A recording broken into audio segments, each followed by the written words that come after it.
What's going on, everybody? Today I have a very special guest on the show. I know a lot of you all have been asking me over and over again, well, how come you don't have more conservatives outside of HA? Well, you all know how I feel about certain conservatives, quote unquote, and how I feel about certain progressive neoliberals, in progressive sheep's clothing, quote unquote. So there's very few people that I trust to come on and have a very genuine discussion. And it's not like those that I wouldn't have come on would even answer my messages anyway, because they know we're not here to just stroke each other's egos and scream about Hillary or, say that everything that Donald Trump is doing is part of a secret plan. We have like actual discussions. And so today with me to have an actual discussion is Lee Stranahan of Fault Lines. How you doing, Lee? Hey, Niko. Great to see you, man. I really appreciate having me on the show, by the way. Oh, no, I greatly appreciate you coming on. For those of you who do not know, Lee Stranahan has a show in D.C. called Fault Lines. He actually co-hosts with Garland Nixon, a friend that most of you all on this channel should know about. So Lee probably thinks of himself as Garland's better half. No, Garland's my partner. We talk about this all the time. For two guys who don't agree on everything ideologically, I feel very strongly. I got to say this: Garland is I could not ask for a better partner on the show. When we have discussions off air about the direction we want to take the show in, want to make it more entertaining, that kind of thing, we're always on the same page. And so Garland's a great guy to work with, and so I'm blessed. Well, both y'all personalities fit each other. I love listening to the show. I've been on frequently. I love listening to it too, man. I love listening to it. If you have not checked out Fault Lines, make sure you do it. It's every single weekday at 7 when y'all start? Monday through Friday, 7 a.m. to 10 a.m. But we also go out live on Periscope in 20-minute segments. So if Niko's on, for instance, you can just watch the Niko segment. We do the news at 7 a.m. for 20 minutes where we go over the headlines, we discuss them, and then we repeat the news top of the hour, shorter versions. And then we have an average, I would say, 5 guests a show, and then we talk about issues. And it's on Radio Sputnik. But so my RT fans, make sure you go check them out, because Do you know that there would never be, like, if you go to MSNBC or any of these mainstream, they would never let an actual progressive and then an actual conservative have a show together trashing the establishment. That's not even a thing. No. Which is, I'll tell you what's nuts about that. So if people think that the news is commercial, right? Because you think of it like, well, it's a profit center. Nah. And the reason I say that is because if you looked at the election, the 2016 election, who clearly had the most crowds and enthusiasm? Which two candidates? Trump and Bernie. Trump and Bernie. Not even close. It wasn't even close. I covered as a reporter. I covered a Bernie rally. I covered a couple of Trump rallies. Not even close to anything that you saw from Hillary. So those 15 people staying in the back. That's right. So you'd think if they were commercial, right, they would think like, hey, let's do like a point counterpoint show with the Trump supporter and a Bernie supporter. But they can't do that. So instead what you get on CNN is a Hillary supporter versus a Jeb Bush supporter, right? You know what I mean? Yeah. Or even a Hillary supporter plus versus a Bernie supporter, maybe. Right. They never let them talk or finish their sentences. Right. And then they say, isn't he a socialist? It's like, wait a minute. How do we even get to this point of the conversation? Right. Yeah. Well, that's what it is. And so you, like I say, because we're on Sputnik, the advantage is they never tell us what to say. There's no meetings because we're stupid enough to do a show from 7 a.m. to 10 a.m. So Garland and I are up at 4:35 in the morning. So nobody comes in. We're never like, you have to say this, you can't say that. It's, as you know, it's a funny show because it's a morning show, right? So the thing I don't like at a morning show is, good morning. Our next guest will be Niko House. He will be joining us to talk about blackness. Right? I mean, so So we try to do like a little bit of a morning zoo show, and that we keep it fun and we make stupid jokes, but we also get deep into the issues. Yeah. It's awesome. It's awesome. And I think if and hopefully as you all continue to grow, YouTube will if you're looking for a show with two guys who agree on the overall goal, have different, ways of how to get there and achieve them, but like a genuine discussion with guests from all sides of the political spectrum, go check out Fault Lines. They are on YouTube. Lee, you actually used to have a YouTube channel that was pretty large before, right? Yes, I did. I had 1,000. My YouTube. So first off, I was on YouTube very early, and then so I was doing videos in 2007, and it was early enough that was before Google bought YouTube. I actually was after they bought YouTube, they had a big party, and I met Hammer. Let's go over this. Hammer hugged me. MC Hammer? MC Hammer, yeah. That is such a random celebration for him to be at, but whatever. Well, no, this was early on YouTube, and it was in Northern California, and he's from Oakland, right? Early investor. And well, no, he was an early personality. This is when Twitter was new too.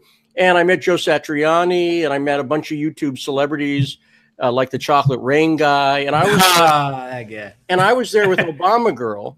And the reason I was there with Obama Girl, who I know, was I was doing videos with the people who did Obama Girl. I was on the left at the time, and I was writing for Huffington Post. So I'm an old-time YouTube user, and they deleted my account last year. I lost 1,000 videos, 1,000, everything. That's insane. Everything I'd done, and a lot of it was stuff I hadn't had backed up, because this is before you had Dropbox. You could just back up everything for free. A terabyte back then cost like $1,000. That's right. No, there were no terabytes. And so I lost all these videos that I shot when I went to Beirut in 2013 that I shot on my iPhone. That the only place I had them, I immediately uploaded them from Beirut, all gone, and everything gone, and it was bad. Did they tell you why they deleted it? No, they never do. They never tell you that. Really? Tim had his stopped, and it was because he had a word in the video. Well, here's like Las Vegas shooter. They did tell me what it was, but it was 3 videos I posted that were Al Qaeda recruiting. What's that? What's happened? Okay, the TV just suddenly went on. But that's not weird. I had 3 videos that were short clips from an Al Qaeda recruiting video that I had used in a story about how Al Qaeda was recruiting in Minneapolis. Mm-hmm. And so the whole video is about an hour and a half long. And obviously it's a call to jihad, right? Yeah. So you don't want to post the whole thing. So I posted like 30 seconds here, 30 seconds there in news stories that I'd published. So do you think they would delete CNN's account for doing that? Of course. No, I know for a fact, because they were showing the videos of them doing the ISIS doing special forces training. That's right. And they didn't. Yeah. So that's what it was. 3 videos that had that, and they were taken down. But and then there's I think as Tim Black, great Tim Black, who's on the show a lot, knows. There's no appeals. There's no one you can call. It's a PS appeals process. Yeah. It's like they have one, but it's not really one. No. Yeah. And it bothers me because, it bothers me anyway. It bothers me when it happened to Tim. It bothers me when it happens to anybody. But I mean, I lost videos of it's stupid, but I lost videos of my kids. I was using my YouTube channel just for whatever initially. Then it switched over to politics and talking. And then, before that happened, they killed my monetization, as a lot of people have suffered too. So it's really bad. It's really bad. Well, here's the other thing. You went to Syria, right? I went to Beirut. Okay. Gotcha. To interview Syrian refugees. My wife. That's what it was. Yeah. My wife wouldn't let me go to Syria because she loves me. And so, but Beirut is where the refugees were going in 2013. So that's who I wanted to interview. And I was in Beirut, which is only about a half hour from Damascus. It's not far, maybe 40 minutes from Damascus. So I met lots of Syrian refugees, and that was fantastic. And that's all gone. How was that? What was the interactions like? What were the stories you were getting? Well, what happened was this was It had to be pretty revealing, considering. It was very revealing. Here's what bugs me. So this is when Obama was going to shoot missiles into Syria because of the red line.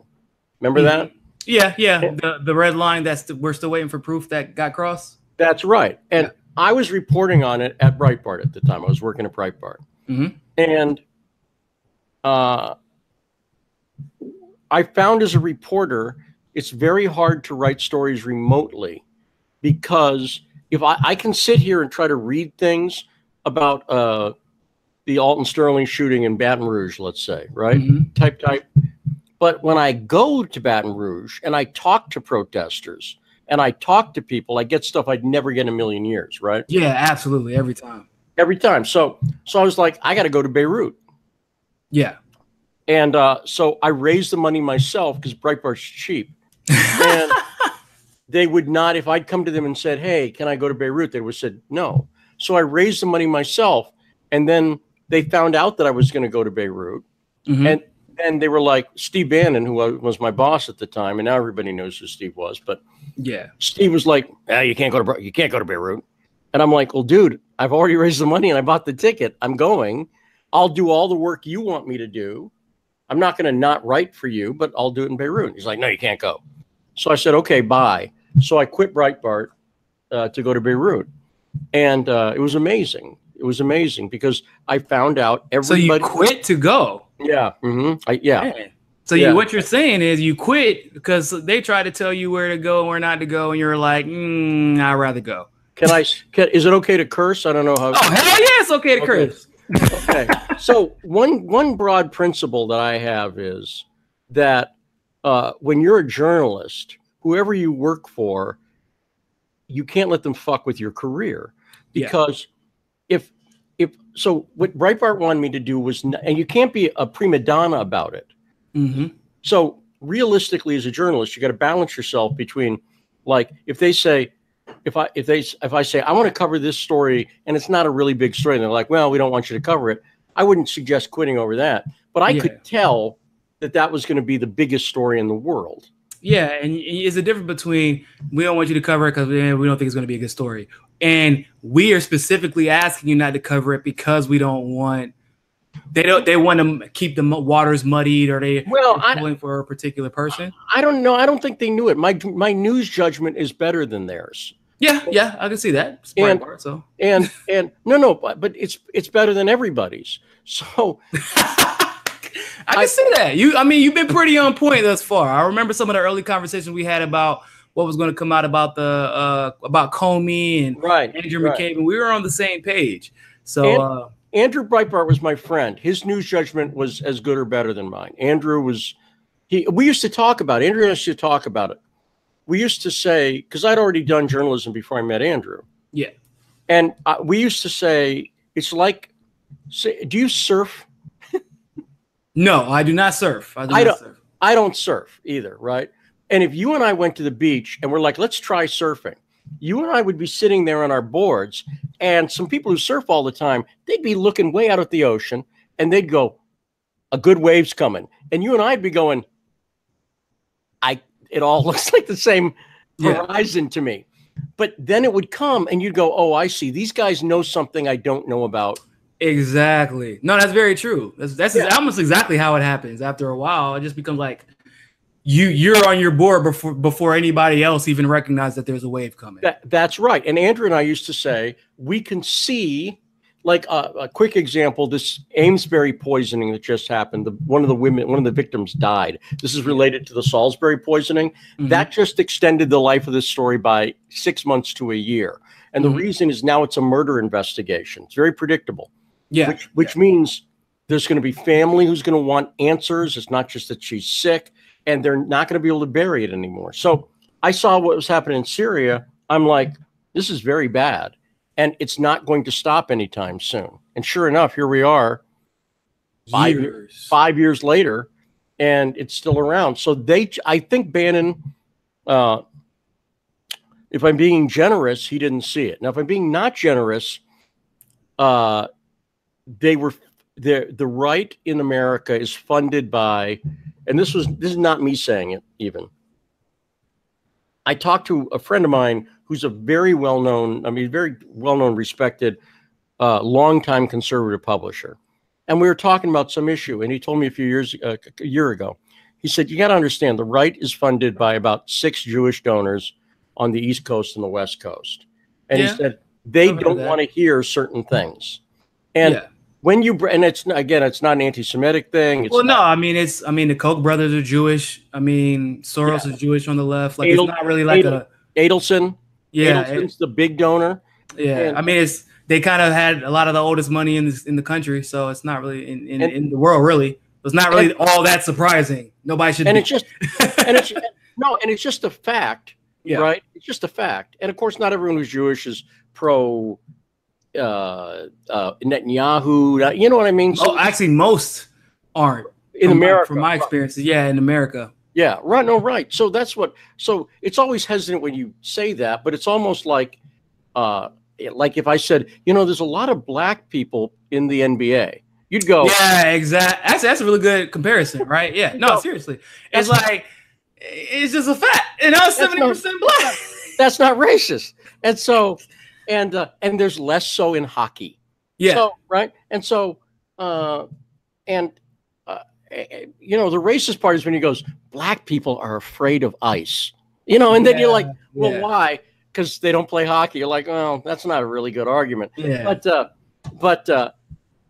that's a really good, because I think people need to understand the dynamics of, like, even with descriptive words or labels. In that particular case, nobody's using Jewish even in a religious sense. No. Hell, not even ethnic thing. It's like, if we're talking about a community, when you're talking about black money, Jewish money, Korean money, like, there are communities that actually re-spend their money in their own communities, and except for in black communities, because ours were burned to the ground, but in other communities, that's what it is. And like, I live in North Miami, right? The Jewish, like, the Cubans are just renting this place from the Jewish people there. Right. Kosher shops on every corner. So it's not surprising that people who have money also have interests, and the people who happen to have the most money have built empires off of spending it within their communities. Yeah, and that's why, that's why. Just to riff on that for a second, it's very interesting. I don't think a film like Do the Right Thing, Spike Lee's Do the Right Thing, could get made today almost, and that's too bad to me. Yeah. Because when you watch it, it's borderline stereotypical in that he's showing the way it was in Brooklyn at that time, which was Koreans owned the store on the corner, and the people in the community were upset, and then the Koreans, and it's borderline stereotypical. On the other hand, he was telling something that's true there about the white Italians are here, because he was talking about the reality of the situation. He wrote that after there'd been racial incidents in New York. And I think he'd have a tough time making that film today, even though I think he was fair. I think he was fair with the way he did it. And it's too bad to me that things are too politically correct now. I think you got to have. We can't sometimes have that real conversation. That's right. The immigration conversation, I feel like, is something that needs to be had in a more raw form. Yes, but it's when people's lives are at stake. I totally understand why people get a little bit sensitive about it. The problem is that we've been discussing immigration. Yes. But only some people were listening, and only some people were really seeing. I said for a while, I said DACA was a smokescreen. Like, yeah, you exonerate these 200 kids, but look at what we're left at now. Whenever all this stuff was kind of like left in limbo by Obama. Right. What wasn't left in limbo, he kind of sent a lot of people out of the country also. Well, then why is it such a big deal for people now? Is it just because Trump is attached to it and they have an emotional connection towards Trump? Because before they didn't care. Yeah, well, here's the reality. There's a lot of issues. Immigration is one. Abortion's another, right? Where there are lots of people in Washington, right across the Potomac from where I am. I mean, I work in Washington.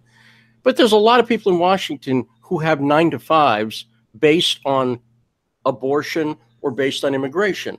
They work as community organizers or whatever. I'm not knocking it, but I'm just saying there's literally I've added it up, like thousands of people who are in that business, which means if you solve the problem, they got to go find another job. Yeah, that's what I tell people all the time. When you have people's jobs relying on a topic, it's never going to get solved. And it's on both sides. So abortion, there's people who raise a lot of money on I'm pro-choice, and people who raise a lot of money on I'm pro-life.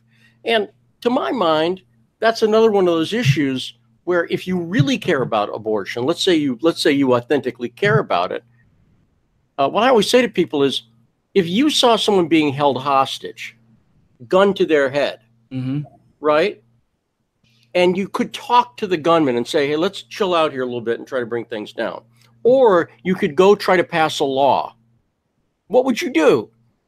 Talk to the gunman. Right. Talk to the person one-on-one. Because if you pass the law, the hostage will be dead by the time you get there. So if you care about abortion, you got to care about people who are pregnant now.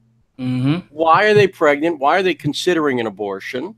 Which is usually economics, which ironically enough is putting us back in this problem, because there are people who would love to have an abortion, but literally they can't even afford to have the abortion, or they'd love to have the kid. And the other thing, exactly. And the other thing about abortion, which is interesting, is according to Planned Parenthood, I'm pro-life, but according to Planned Parenthood's own statistics, think about this: 20% of abortions are because the guy in the relationship says, "I think you should get an abortion." Now, my take is that is sexist, and what I mean by that is, I think if your argument is, which I actually agree with in a lot of ways, that it's the woman's decision, which it is, don't influence her by basically saying, well, I think you got to have the abortion because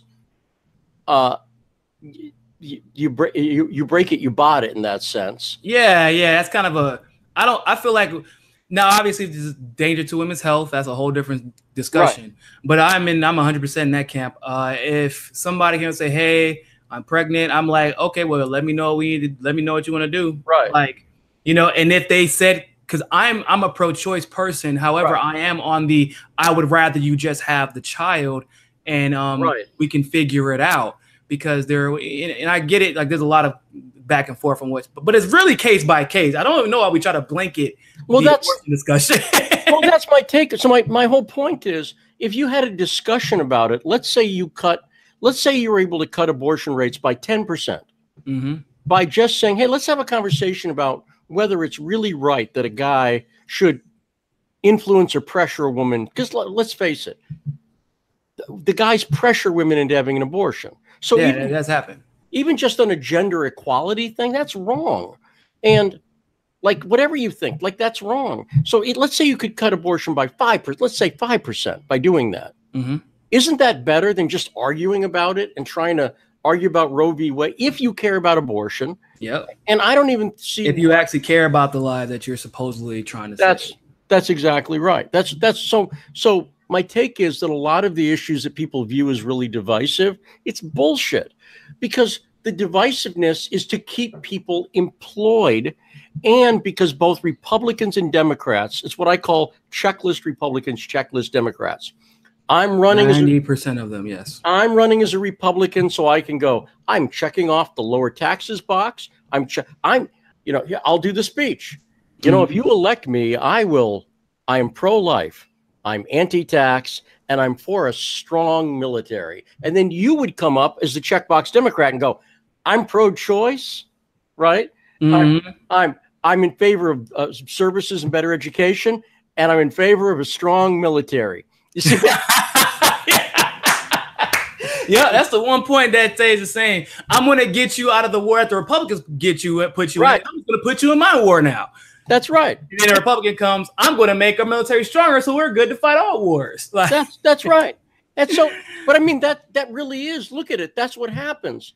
And so many people fall into that where they're like, oh, I think I prefer the checklist on the left to the checklist on the right. The checklist is literally never. They both increase taxes. They just kind of allocate how they increase them and upon who they increase them with. But no, pretty much I've seen no matter what, it's usually the middle class who gets hit. It doesn't matter who's in office. Well, and on issues like abortion, and this is part of what bothered me when I was on the left too.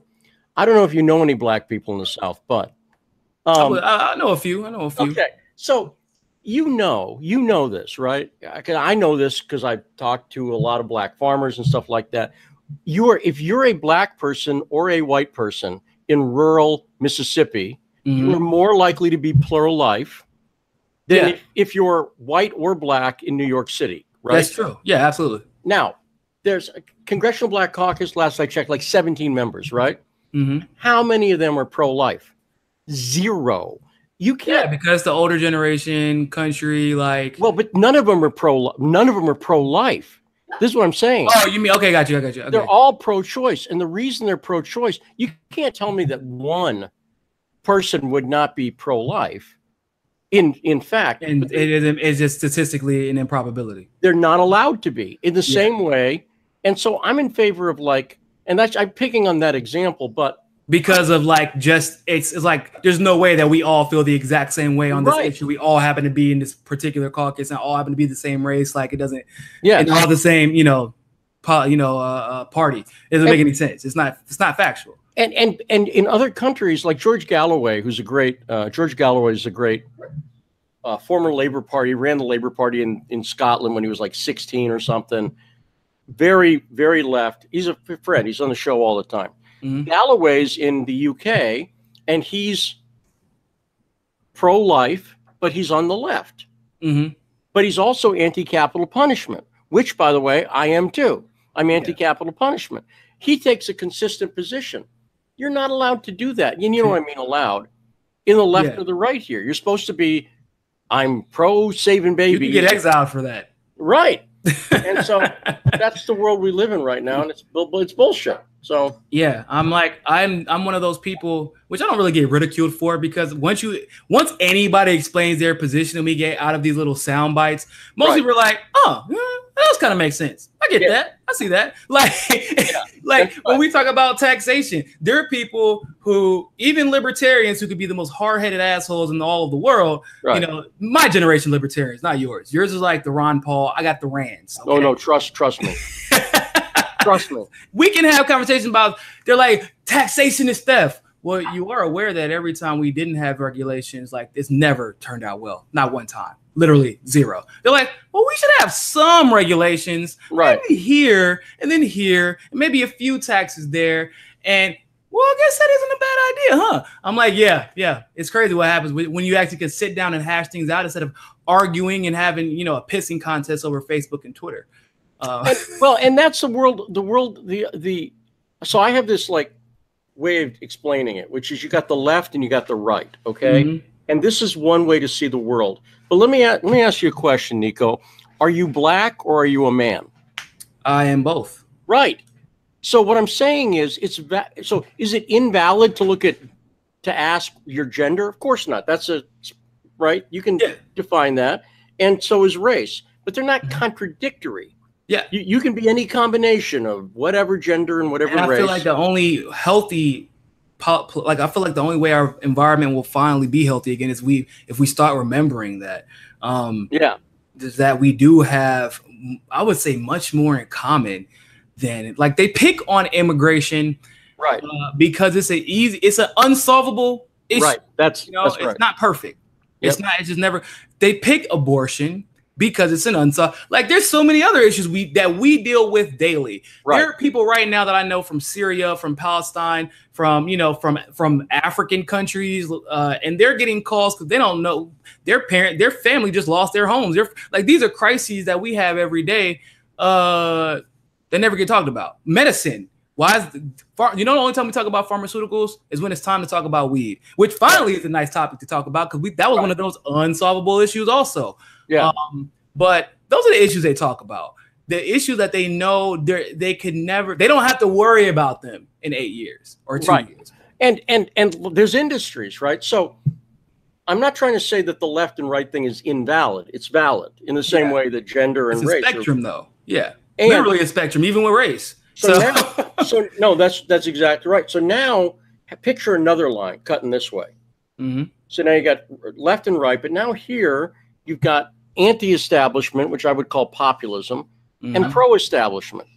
Now with that spectrum, with that sort of cross there, I can take candidates and I can go, Hillary Clinton is a left pro-establishment person. Bernie Sanders is a left anti-establishment person. Donald Trump is a right, especially when he was running, a right anti-establishment person. Jeb Bush is a right establishment person. And there's a zillion permutations you can go.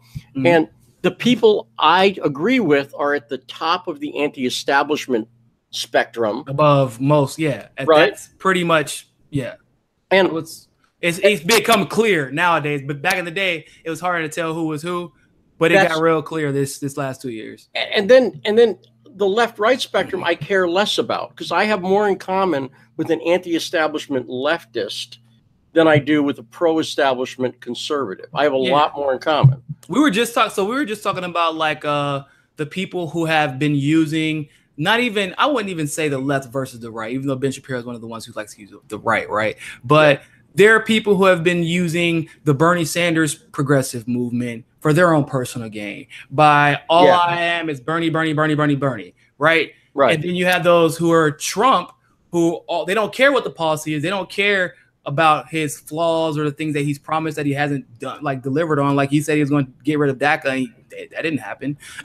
You know, there's things like that. And you've even seen huge switches, right? So because Trump won and he is ridiculously popular, and because it's the general, I guess, the demographic that he attracts, which is a lucrative one, like this middle class white American. There's enough of them that they will donate to anybody who says what they want to hear.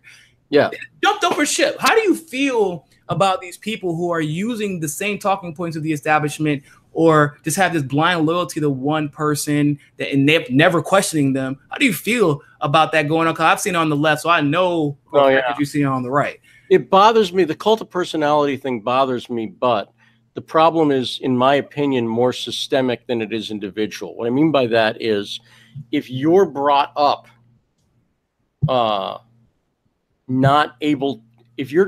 you're brought up not having to think critically because of government propaganda or rampant consumerism, right? Or in our case, both. Right.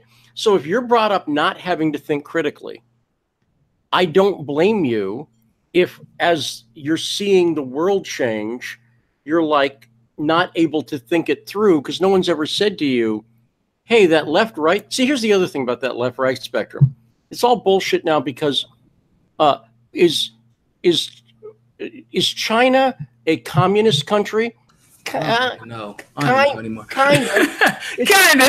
maybe a little bit more government, but it's got market elements. Is the United States a pure capitalist country? No. People think it is for some reason, but hell, it's like it's not even. I mean, there are socialist elements to it that we barely benefit from, but I would say that it's more of an oligarchical nation above anything else, right? Which means, there's a lot of money, and there are some capitalist elements, but only when it's time to crush the smaller competition, and it's socialist elements only when it's time to elevate those who should have been eliminated by the market a long time ago, but were able to bail themselves out by paying off politicians. But this is the and you're seeing it with Ocasio-Cortez right now.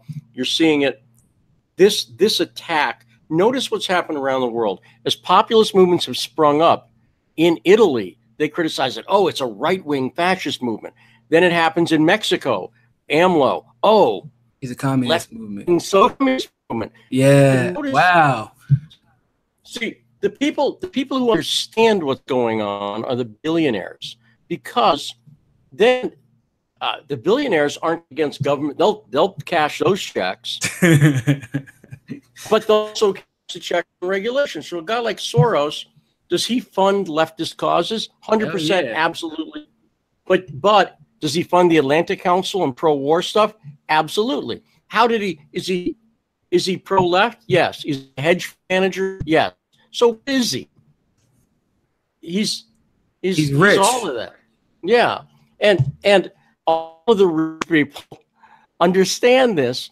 And so what they do is, if they can get everybody else fighting about, oh, Ocasio-Cortez, she's a socialist, you may not notice that she's anti-war, which is what they're really scared of. Oh, yeah. Fox News actually put, trying to accuse her of being a communist or socialist or whatever. Yes. They put her entire platform in great detail on the screen. Right. That's what the only thing they did not put up there was. And if you can scare people against Rand Paul, who, and let's call Rand Paul a racist. By the way. Exactly right. And Rand Paul's the guy who was going to, I know some people in the Rand Paul campaign, who was going to historically black colleges, but he wasn't doing a drive-by. Because go back and look this up. He go to historically black colleges, he would not get, everyone's not like, oh, Rand Paul, awesome. And he kept going back. That's respect. Yeah. Respect. Well, because he actually, it seems to me that Rand Paul genuinely cares. I have problems with some of his approaches, but I do feel like he's genuine. He just kind of gets stuck in his ways sometimes. Yeah. Because it's like an ego thing. But he cares. He does care. He's got the same problem that Ocasio-Cortez has, in fact, in the sense that they both are kind of stuck on these labels. I'm a libertarian. I'm a democratic socialist, which might make them go, well, I'm a democratic socialist, so I can't be in favor of that, or I'm a libertarian. So, and you see it in some areas. But that being said, if they could just, there's chaos going on behind me. But if they could just see beyond that a little bit, on more issues, but we're not quite there yet. We're almost there.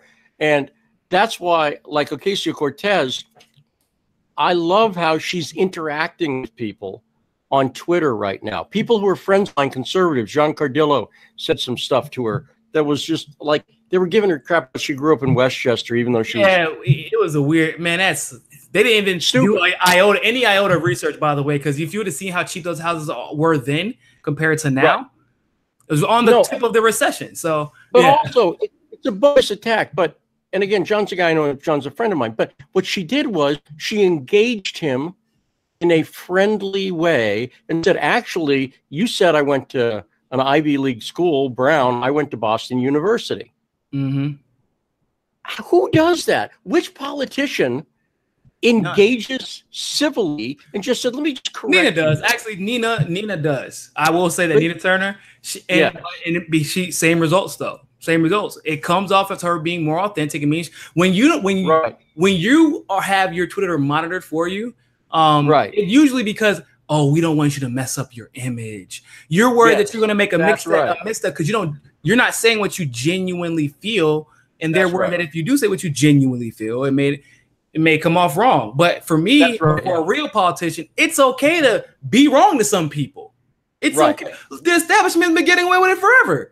Right. Literally. Like Debbie Wasserman Schultz voted for the same immigration detention center that she is in front of protesting. She voted for it.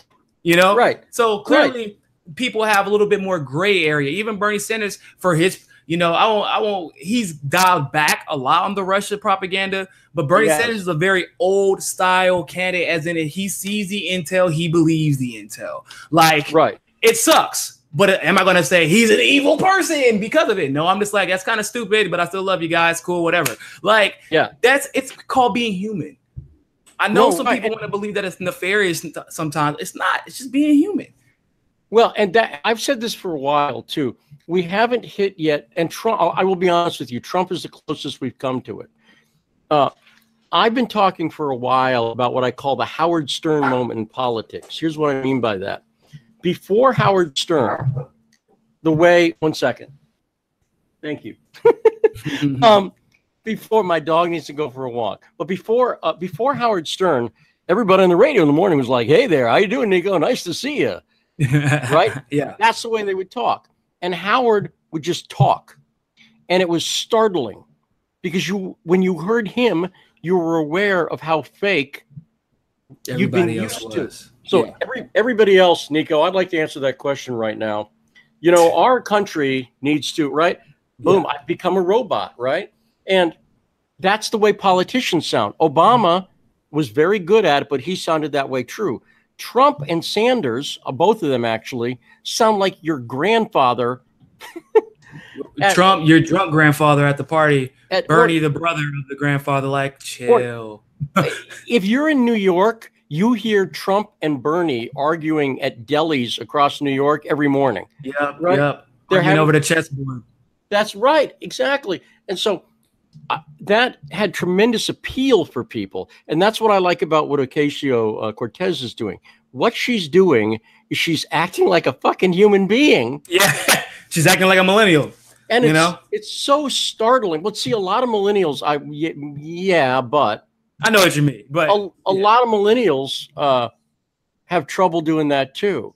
And because they get so worried about how people perceive them. There's a scope of millennials, like a spectrum on that too. It's like, so there's like the me who I just don't give a fuck. Right. So like the moment that someone tried to question my character, maybe not everybody, but there are people who have like said just outlandish stuff about my integrity, and I will engage them immediately. I'm like, okay, well, prove it. I mean, or I can show you proof otherwise, because at a certain point, I want people to know that there's nothing in it for me by engaging you. That's not the place, because it's the truth of the truth.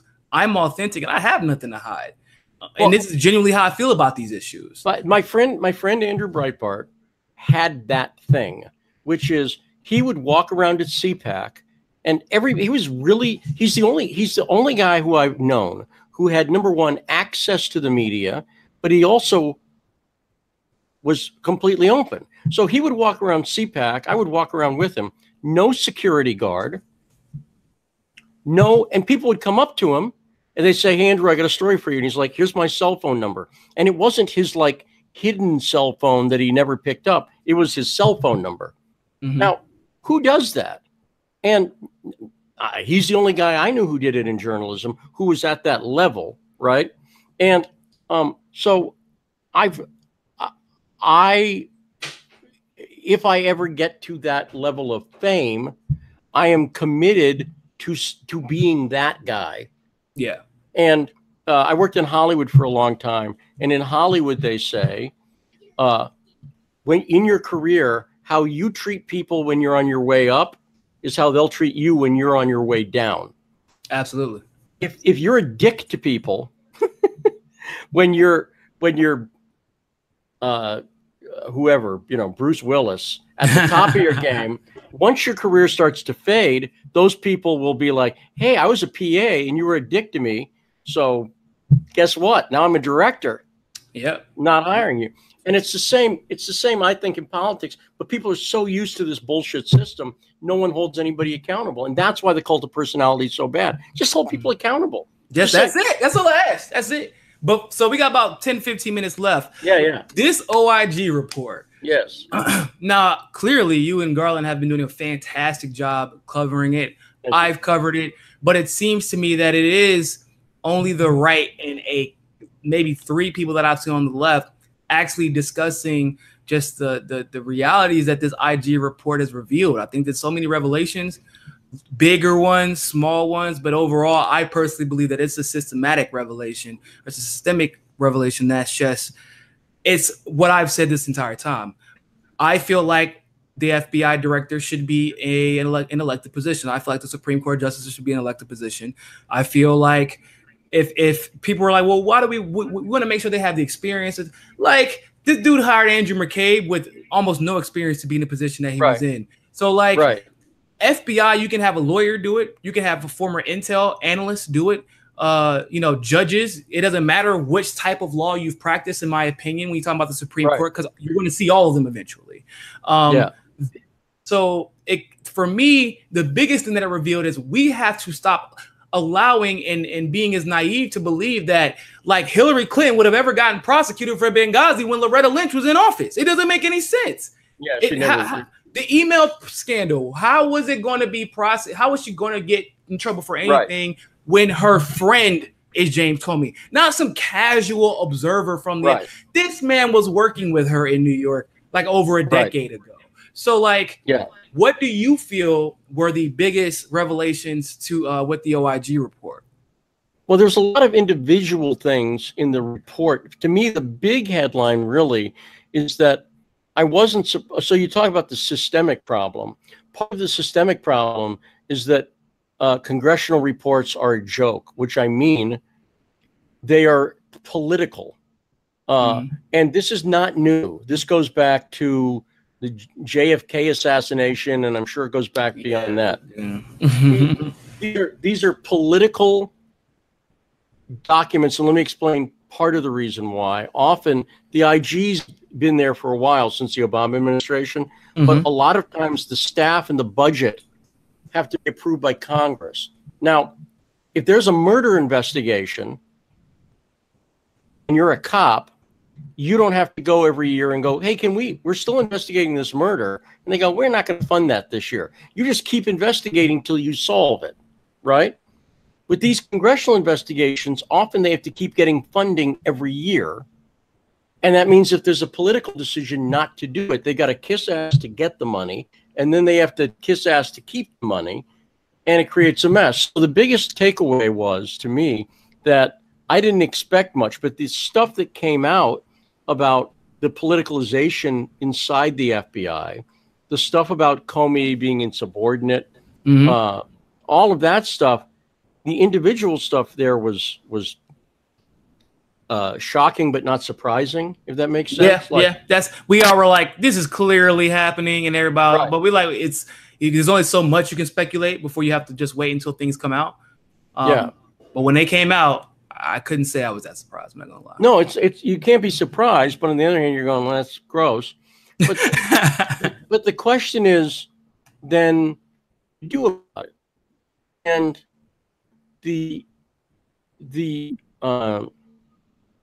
there's no organized movement right now, but I think that will change, of people who are just willing to say, you know what, we need to change. There's something about this process that's wrong. And we need to have a citizens commission. You see what I'm saying? Like, seriously. It needs to rotate regularly. So if you had a citizens commission where you said specifically, we're going to get some people on the left, we'll get some people on the right, we'll get some people who don't identify either way, and we'll have this all. Here's the thing. Because of YouTube and Google Hangouts and all this stuff, we actually have a way to do that now. You and I could form a citizens commission and start doing stuff. And my feeling is, if people did that and they took it seriously, they would develop an audience. Yeah. And but right now that left-right thing is so ingrained, and the populist line has no ideology for it. So I could tell you and I both know what a Democrat looks like in terms of policy. We know what a Republican looks like. But what does a populist look like? And I know, and it's crazy because I can name them. I can name people for you, but I couldn't tell you what. But I think that's the beauty of it, right? Yeah. That, like, they look different. They speak different. They all have different backgrounds. Some used to be Democrat, went Republicans, and vice versa. Some have never been anything. Some are Green Party. So, and I guess, and that's the problem, really, right? Because there's nothing consistent, really, for us to rely upon. It's almost like it goes without being said. You know when you know. Well, so I've been trying to codify it. I've been thinking a lot about it for a year and a half now. And so, for instance, I'll give you 2 points. A populist, the way I'm defining it, is anti-oligarchy. In other words, you're worried about the where business and government come together. You're concerned about that, and you're anti-war. You can't be a pro-war populist.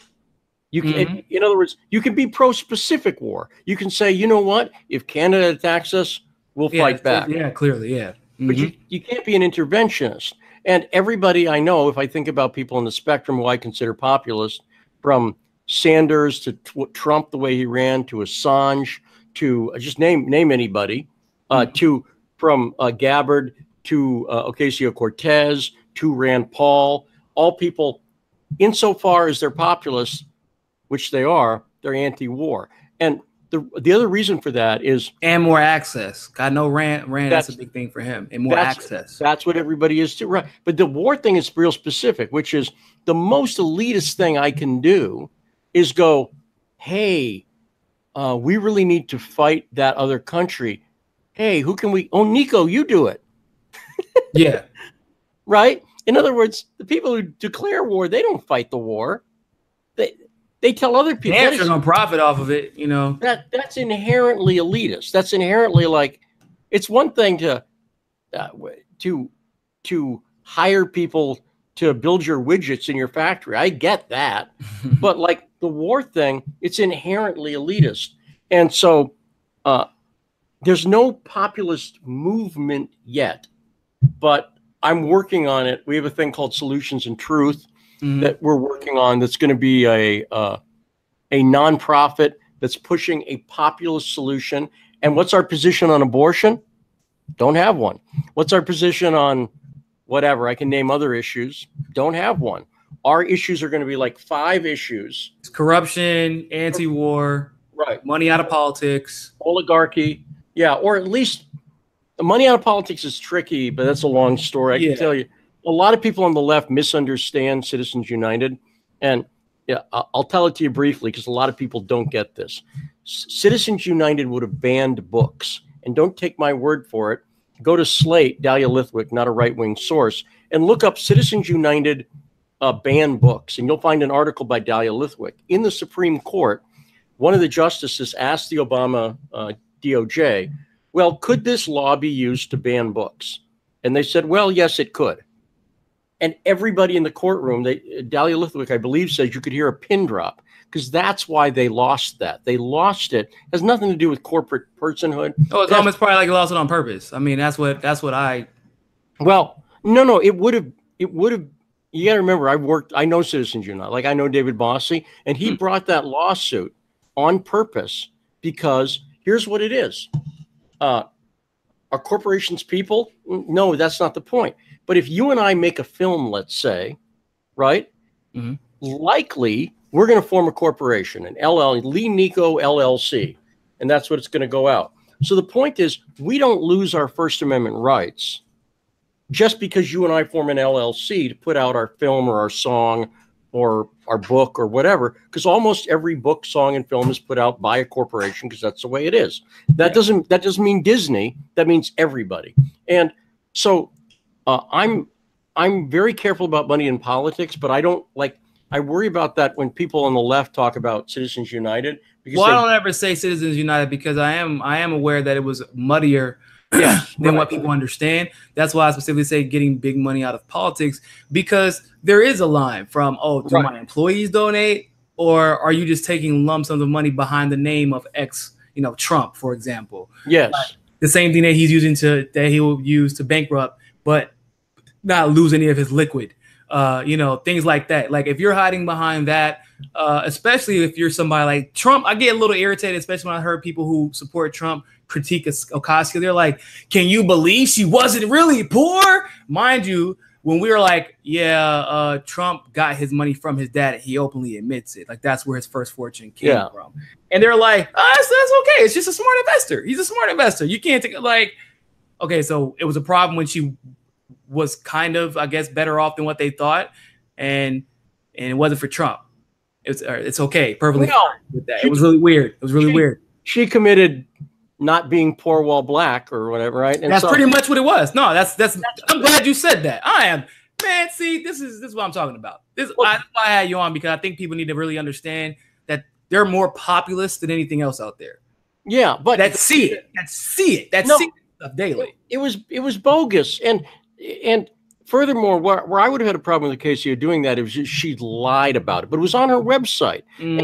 And every politician says, if you were born in Oklahoma and you left there when you were 1 day old, and then you came back 37 years later and you ran for Senate. Let's talk about Hillary Clinton, right? Oh my God, 15 home states, man. But how many times do we hear she's back in her home state during the election? And by the way, have you ever heard her Southern accent? Oh, it's the worst. Oh, Jesus, it's the worst. It's hilarious. It's god awful. When she was in Arkansas, she had suddenly the worst Southern accent in the world, and so people are used to that. But it was an unfair attack on her case. I don't care whether she was born in. If she lied about it, I wouldn't like that. Yeah, and that would be the point, and that's how they were trying to portray it, which was really weird. They were like, the girl she's not really from the Bronx. It's like, hold on. She didn't even say she was from the Bronx. She said she currently lives there and that her dad was from there. And she was born. And she was technically born there. Right. And for those who don't know, Westchester County is where people who finally get enough money to leave the Bronx, like the Bronx County schools, like that's where they go.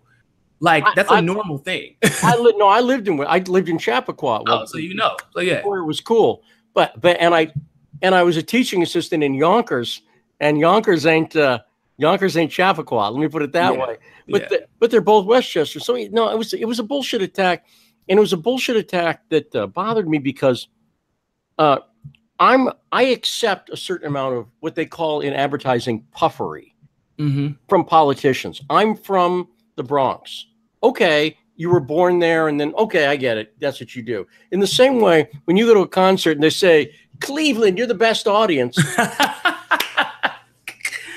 Cleveland, you're the best audience until I go to Cincinnati. Right. Exactly right. But no one goes, hey, fuck you. What do you mean? You just kind of go, yay, Cleveland rocks or whatever. And that to me is like, it's great to, every time Ted Cruz goes, it's great to be back in Texas or whatever. Does he mean that? I don't know. Is the parts he's in so great? I don't care. That to me is the kind of thing where it's just such a low bar. It's the showmanship. Right. Like, which if there's some stuff that you can milk, right. Because there's always gray, right? She is technically from the Bronx. If you want to go into the nuance, maybe you feel like she isn't from the Bronx, but then we can talk about the fact that her family was still living in the Bronx, so she was always there. Like, it's like, what does that even mean? She lived there now. She's running for office, and when she said that, her point was, how can someone who doesn't even live here represent us? Yes. She literally has lived there for like the last 8 years. Yeah. What would be that was the point. There's things you could do as a socialist that, in my opinion, would be hypocritical. Mm-hmm. That ain't one of them. Yeah. That's just it's the same thing. Yeah, it's the same thing. There's things that, like, you hear people like Ted Cruz, like Mombas immigrants, when he knows for a fact his dad is one. Right. Like, he's ignoring this naturalization process. This really controversial naturalization issue. They're going after anybody over mistakes, whatever. But like, you were indeed a naturalized citizen, and you never know what could have happened. There could have been a typo under your paperwork.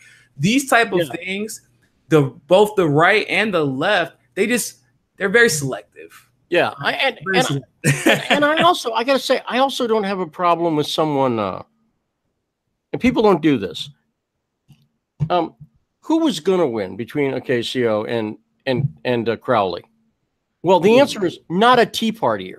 Yeah. Right? Yeah. So if I had to look at that election and it was Ocasio versus a Tea Partier who I thought could reasonably win, even if I didn't think they would, I'd go, well, I'm in favor of the Republican. But her beating Crowley is nothing but awesome. Yeah. Crowley is everything that I don't like, not because he's a Democrat, but because he's an establishment guy. And everybody who loves Trump should have gone, you know what? I don't agree with Ocasio, but even Trump celebrated her. He was like, he beat, she beat Crowley, and she beat him with a lot of energy. She worked really hard on her campaign. I was like, wow, what a glowing review. Like, she did, right. It was kind of interesting. I covered the next morning because I was waiting for the establishment to spin it like into an anti-Trump win somehow, some way. And it happened. Yes. And they just made it seem like all Trump did was insult Crowley, because that's the first thing that he said on Twitter, which we knew was coming. But like, in his actual speech, he was very celebratory of Ocasio, talking about her energy, talking about the populist aspects of her campaign, and people were cheering. That's right. But see, this is why Ben Shapiro, for instance, is just a shill, because he knows that he can stir people up on the right. But, I hate socialism. It's like, I don't like socialism. I can make a very coherent argument against it, but I'm not worried about Ocasio getting elected and suddenly return to communist Russia. McDonald's is nationalized or something. Like, that's not going to happen. And even on the healthcare debate, healthcare is one of those issues where nobody gets it right, in my opinion. You're You're not going to have a healthcare system without a market aspect in the United States. Yeah, it'd be single payer public option would be the or private option, I should say, would probably be the best that we'll get. The absolute best, because here's the thing: if someone wants to get a boob job, should that be covered by? Exactly. Probably not, right? If I want to get a nose it job, would be a new market, right? If you could actually get like legitimate health insurance for those private choices. Right. Then you would have another market to maintain that, like to maintain health insurance. What I've said is the rich and the poor in America are actually both covered by healthcare, because if you make low enough money, there's all sorts of programs that kicked in, and if you make a lot of money, the people who get fucked every time are the people in the middle. And more than anybody. Every time. There are people that I know. When I was doing health insurance consulting. They made $100,000 a year out in Arizona. Right. Their premium was $2,500 a month. Right. So by the time they paid for their taxes, paid for their bills, paid for their health care, paid for their deductibles, right, they were making like $3,000 a month. I was making enough where when Obamacare kicked in, I made the choice, because I did the math, that it's easier for me to pay the fine to the IRS than it was to pay for the insurance. And I got diabetes. And that's crazy. Oh my God. Oh, I know. And I was just like, but you know what? I can do math, and a lot of people can do math. And a lot of people made that choice, by the way. And that's right. And so I stopped feeling badly about it and like blaming myself and go, no, wait, this system's fucked right now. But there's no original. I will say this. There's no, because again, it's that fight between left and right. And if you can keep it here, we get a system that's kind of corporate care, that's in favor of, who's in favor of it? Obama and Romney. It's the same thing. Yeah. And that's what bothered me as a Democrat with Obamacare. And so we can't have a discussion where we go, look, hey, people on the right, face facts. There's going to be some public funding of healthcare, which a lot of them are okay with when they actually get the. Like when they're benefiting from them. I know a lot of them are, because they were mad. They were like, I used to get free, and then this Obamacare kicked in, and I lost everything. I was like, hold on, Obamacare's been around for a while now. When did you? I was like, it sounds like, because they made a lot of changes every single year, and so they were mad about that. But because of the election coming up, they equated everything to Obamacare's fault.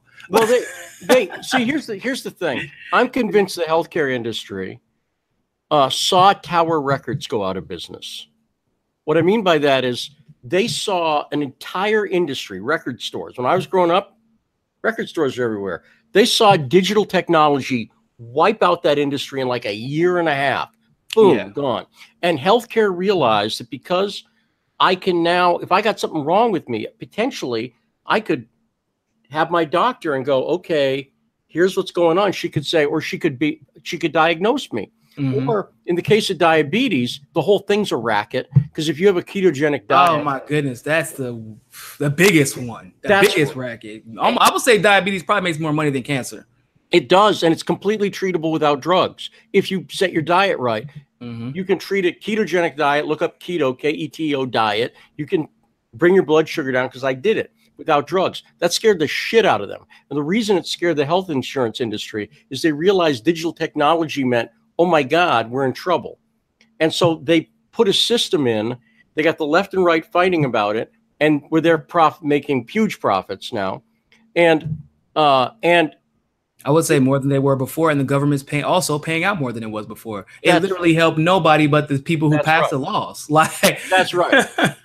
That's one of those issues where I'm like, everyone's like, well, we need single payer, or like we need to get the government out of healthcare. I'm like, you're both nuts. And what we need to do is actually reduce the cost of healthcare by the fact that I can now take my blood pressure with an app.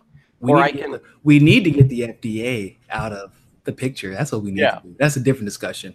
And before we go, because we do got to finishing up, but I'm one of those people who like I will get criticized because somebody's like, well, taxation and stuff. I say that's not always the case, right? Because we have to understand where taxing came from. It was state by state basis, right? And it was controlled in that state. Right. The federal government, I don't think they deserve my money. They don't know how to spend my damn money. Like, and that's just a fact. It would be different if, like, people say, I paid my honest share and we could tax the rich and we could. I'm like, until we can prove that, like, so there's some people who are against any increase in minimum wage. Okay, Right. cool. So my thing is, if you're on the right and you're fighting against a minimum wage increase, talking about we need to let the market determine it. Well, fuck you. Then stop giving yourself raises every damn year. Talking about, well, we have to keep up with inflation. Right. Yeah.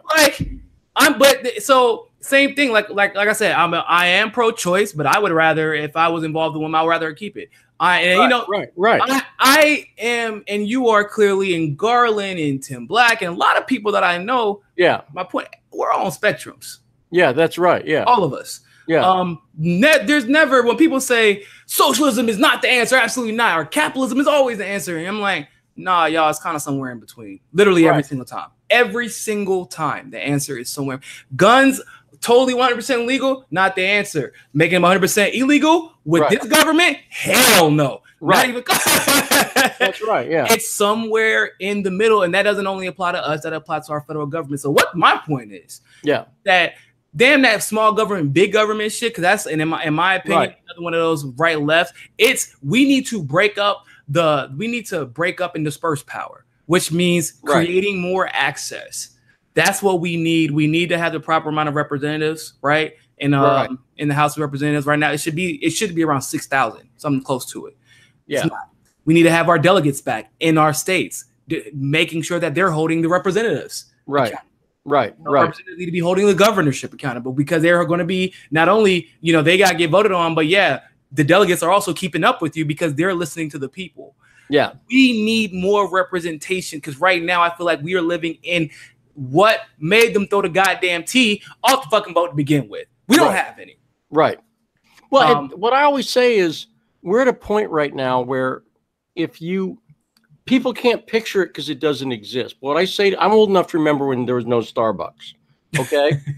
And if I'd come to you when there was no Starbucks and said, hey, I got an idea, we're going to have a coffee place. And you're like, okay, we already got Dunkin' Donuts. And you're like, no, hear me out. It's going to be European style coffee that will sell for $5 a cup. You'd go, this is the stupidest idea I'd ever heard. And the fact is, you need somebody with the vision to go, no, because we're also going to have internet. It'll be a place to work. It'll be kind of cool. Then soon they'll be on You make it trendy. You don't make it about the coffee. You make it about the environment. So the problem with populism right now is it's Starbucks before there was Starbucks. I can explain it, and it sounds crazy. But then when you look at how popular the political parties are, their approval ratings are like at 6%. Yeah. And when you look at how popular media is, it's like 8%. And so if people come forward and start going, you know what, we're going to blow off that stuff, we're new, people will grasp it. That's why I've been working on trying to conceptualize what populism looks like. Mm-hmm. And that doesn't make people, it doesn't mean you have to stop being a Democrat or stop being a Green, because we're going to avoid the issues that we're not going to agree on today and just go, you be you when it comes to that issue. But let's know what you do when you're a leader too, because I'll say that when you're a populist, when you're a president, you don't get to tell people what it's like. Why are we even talking about abortion? Right. I don't know what the best thing for the country is until you all tell me. I need to get a pulse on how people feel about it. And I should only be getting that. I can hear from the people if I'm talking to them directly, or the representatives, or like I said, the delegates that are supposed to be attached to representatives. And it's supposed to be, this system is not our representative democracy No. created, in case you didn't know. On purpose. On purpose, exactly. Right. They consolidated power. I know it started, at least began from my knowledge, with Teddy Roosevelt, and it just got worse and worse from there. So, but with that being said, Lee, where can people find you at? So the best place to find everything is Stranahan, which is STRANAHAN, at Twitter. That we link to the radio show and everything. The other thing I'll mention to people is I have something called Citizen Journalism School, citizenjournalismschool.com, and it's trying to teach people what I've learned as a journalist working on big stories that I'm always right on for 10 years now. And it tells people how to organize material. It's no ideological component where you don't have to. I'm not trying to tell people what to believe. I'm trying to show them how to research in the 90s, how to use Evernote, how to use Aeon Timeline, how to film a protest, how to whatever, all the stuff that I've done. I've covered White House press briefing, stuff like that. And I think I'm really very proud of Citizen Journalism School in the sense I think it's a very good education. It's completely affordable compared to real journalism schools like J School, which is going to be full of shit. They teach you some like they don't teach you anything at J School, by the way. Just how to write an article and be fake on TV.